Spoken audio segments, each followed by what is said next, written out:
Habari Tanzania, majina yangu naitwa Rose Mtei, ni meneja wa kituo cha kitaifa cha utafiti na uhifadhi wa machapisho yanayohusu wanawake, kituo ambacho kiko kwenye taasisi ya maendeleo ya jamii Tengeru.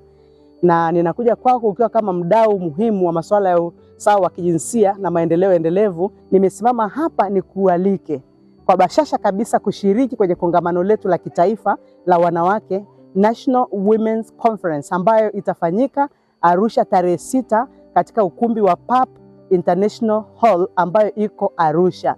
Karibu sana pale, tutawaleta wadau zaidi ya 500 kujadili mambo mbalimbali, mada mbalimbali za kitafiti ambazo zinahusu wanawake. Lakini pia tutaangazia maendeleo ya wanawake, changamoto wanazokutana nazo, na tutapendekeza namna bora ya kutatua changamoto hizo, lakini pia kupelekea usawa wa kijinsia. Mgeni rasmi atakuwa waziri wetu pendwa Mheshimiwa Dr. Dorothy Gwajima, na kutakuwa na wadau wengi sana ambao ni muhimu, ambao ni watafiti, alafu kutakuwa na mashirika mengi. Kwa hiyo utapata nafasi nzuri ya kujenga network kwa ajili ya wale ambao utakutana nao, lakini pia tutapata kusikia mgeni wetu rasmi ambaye ni waziri wetu mheshimiwa akituambia mambo mbalimbali kuelekea usawa wa kijinsia.